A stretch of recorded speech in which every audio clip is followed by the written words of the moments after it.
Em janeiro de 1835, lá em Salvador, aconteceu algo que abalou as fundações do Império do Brasil. Essa é a história da Revolta dos Malês, um dos levantes mais bem organizados e importantes da resistência negra no país, mas que muitas vezes não ganha a atenção que merece. Ok, vamos mergulhar nisso.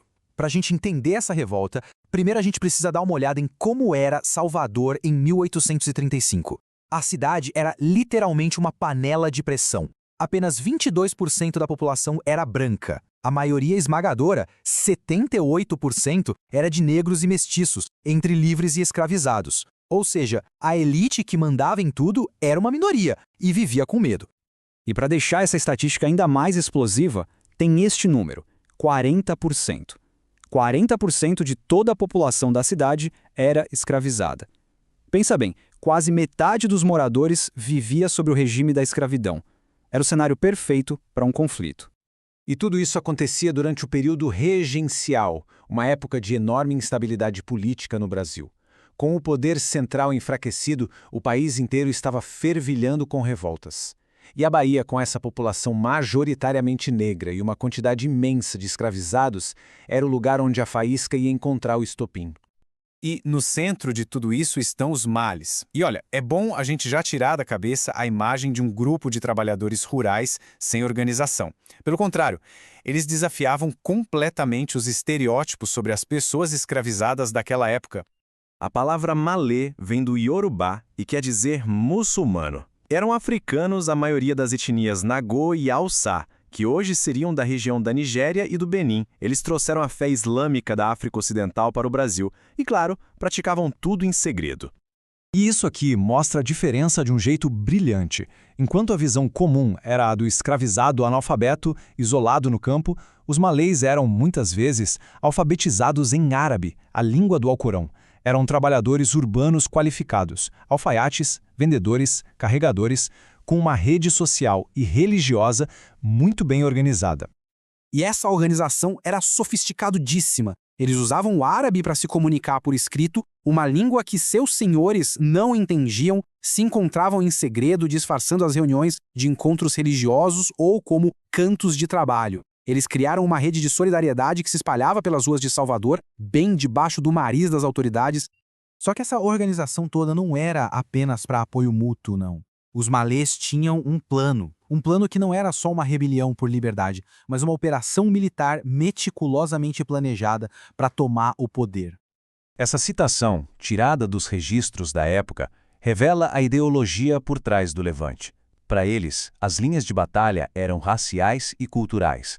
Era uma luta dos africanos contra o que eles viam como o mundo dos brasileiros, um grupo que, no plano deles, ia muito além dos brancos. Pois é, os objetivos eram brutais e específicos. O plano, segundo os documentos dos processos, previa a morte de todos os brancos, assim como dos mulatos e pardos. Até mesmo os negros nascidos no Brasil, os crioulos, eram vistos como inimigos e foram excluídos da revolta. Era um projeto para uma nação africana e islâmica ali na Bahia. O plano de ataque era incrivelmente estratégico.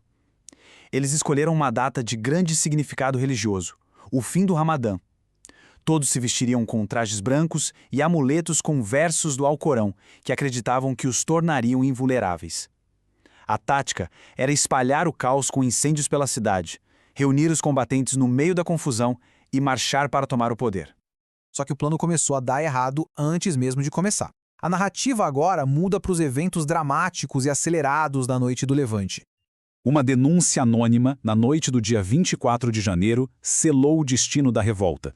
Por volta da 1 da manhã, a polícia invadiu uma das casas de reunião, forçando os rebeldes a lutar antes da hora planejada.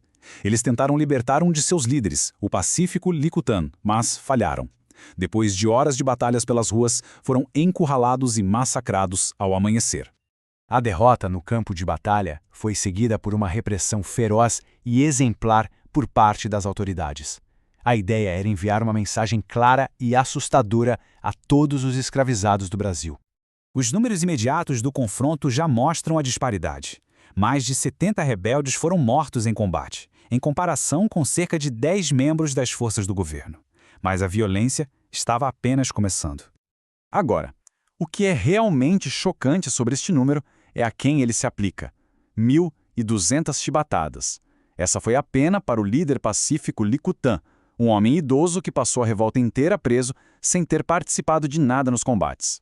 4 líderes da revolta foram condenados à pena máxima e executados publicamente por um pelotão de fuzilamento.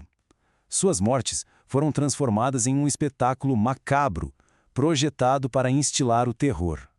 A revolta gerou uma onda de pânico na elite branca. Uma repressão anti-africana se espalhou com novas leis que restringiam a circulação de africanos, proibiam suas práticas religiosas e forçavam conversões ao catolicismo. Ser africano em Salvador se tornou motivo de suspeita. Apesar do fracasso militar e da repressão brutal, a revolta dos malês deixou um legado profundo e duradouro, mudando para sempre a dinâmica da escravidão no Brasil. O levante aterrorizou os senhores de escravos de uma forma nunca vista, expondo a verdade de que a escravidão era um sistema instável e perigoso. E, paradoxalmente, o medo que a revolta causou acabou contribuindo para enfraquecer o sistema a longo prazo. Além disso, deixou um legado único, documentos em árabe escritos pelos próprios rebeldes e a criação de novas comunidades na África forjadas pela deportação. Um dos resultados mais fascinantes foi o surgimento dos agudás. Centenas de africanos libertos, suspeitos de envolvimento, foram deportados de volta para a África. Lá, eles fundaram comunidades em países como Benin e Nigéria, levando costumes brasileiros como a arquitetura, a culinária e até o carnaval, criando uma cultura afro-brasileira única que persiste até hoje. A revolta foi esmagada em menos de 24 horas. Os malês não conseguiram criar sua nação, mas, ao se levantarem com um plano tão audacioso, eles expuseram a fragilidade da ordem escravocrata e deixaram uma marca indelével na história da luta por liberdade no Brasil.